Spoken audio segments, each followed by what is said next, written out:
My name is Nancy de Andrade. I have a doctorate in psychology and I specialize in holistic lifestyle coaching. And today I want to talk to you about 5 steps to start changing codependent patterns in your life. Codependency is basically sacrificing yourself. Sacrificing is the key word. Sacrificing yourself to make somebody else happy, to help somebody else. I'll give you an example. Let's say that you don't have time, you have a lot of things to do, and someone asks you, like, hey, can you help me with this? And you say yes. You say yes because you're afraid that that person is going to be upset at you if you say no. And you're like, gosh, I have so much to do and I'm so tired already, but I don't want to disappoint that person, or that person's going to be upset at me or whatever. I'm the only person that can help them. Or so you're making a sacrifice to please that other person. Now, the other person might say, like, not even say thanks, or they might just oh, you're doing it wrong. And you ask yourself, like, after all the sacrifice I made for you, this is how you thank me? So that is kind of like a what's the word I'm looking for? The a summary, I guess, of what codependency is. Now, how to liberate yourself from codependency?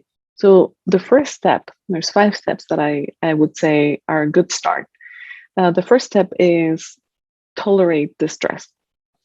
Because one of the reasons why we tend to sacrifice ourselves for others is because we don't want to feel guilty. We don't want to feel that rejection or the other person um, feeling bad. We don't want to deal with someone just insisting and trying to break our boundaries. Very often, when we say to a person, when we set a boundary and we're like, hey, I can't do it, I can't take you. Can somebody else take you? Or can somebody else help you with that? Or I can't do it right now. I don't want to do it. Or whatever it is that you express, the other person is going to try to convince you, and it's going to try to push your boundary. It's going to try to say, like, but come on, it's not going to take you so long. Oh, come on, you're going to have fun. Come on, you're going to, like, do it for me. Like, seriously, you're not going to do it. Like, I did this for you and I did this. Like, they're going to try to push those boundaries. And the most important thing is that you have to tolerate the distress that that brings, so you can maintain your boundaries. Like, if the person's like, fine, don't help me, I'm not going to talk to you again, they throw guilt at you to try to convince you still, you need to maintain the boundary by saying, like, you know what, I feel guilty. I'm probably going to think about this all night. I should have helped them. I should have done this. What if this happens? What if this happens? You need to let that go. And feeling guilty is normal. It's actually very, very normal. If you didn't feel guilty, you wouldn't have emotions, right?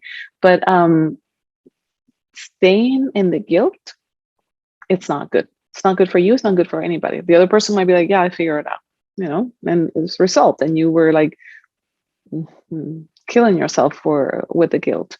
So feel the guilt, let it pass, and that's it. Move on, right? So the second step is respecting your own needs and wants and desires in your time, everything. When you respect your own self, that means you look at your life, your time, your energy, everything, your resources, and you say, well, can I do this for this person? And if you don't have time, if you're tired, you just feel drained or whatever it is, you respect that. The other person is going to ask you. And if you don't respect it, the other person is not going to respect you either. You can't expect the other person to think for you, to respect your boundaries, to help you with things. You can't expect that. And so you need to respect yourself, because when you respect yourself, people around you respect you. And so getting to know yourself, your needs are really important. If I don't know that I'm depleted, then how do the other person's going to know? Or how am I going to say, well, do I feel an energy enough? Do I feel energized? Do I have the capacity, the emotional capacity, the time, the energy to give to another person? If I am not aware of that, then um, I can't respect my own boundaries if I don't know where those needs are, where that line is. So boundaries are kind of like limits that you set on yourself, that you put around you and your needs and your time and your efforts and your resources to contain you, to keep you safe. The third step, so the first one was to tolerate the stress. The second one was to respect your own needs. And then the third one is boundaries. Boundaries is what I started talking about. When you set boundaries, you have to be firm in your boundaries. If you're going to say no, it's no. Don't go wishy-washy. It's kind of like a little kid that is like, can I have candy? And you're like, no, no, no candy right now. Please, can I have candy? Throw a temper tantrum, and you're like, fine, here it is. You're breaking your own limits. You're breaking your own boundaries. So the same with people. People are going to be like, come on, let's do this. Oh, come on, help me. It's not going to take long. Those are ways of pushing your boundaries. And so you can simply give alternatives, say like, hey, I can't help you today. Can I help you tomorrow? And not feel guilty about it. Those are your needs. You need that. So another way is when, for example, people ask you for something and they try to make you feel bad about it. That is a way of breaking your boundaries. And you can simply say, I don't want to. Please stop asking. And that's it. If you're very, very clear, like, I cannot, then you say no. But if you're not clear, you can always say, can I think about it and get back to you? Let me tell you later. Let me call you back, or let me text you if I decide that I want to go. I'm not sure yet. You can give yourself some time to say, do I really want to go there? Or do I really want to do this? Do I have time? Do I have energy? Like, really think about it and make a decision based on that. Because what's going to happen is that if you give with emptiness, from an empty place, you're not giving. You're borrowing, you're lending. And you're saying like, hey, I'm going to give you, but I want back.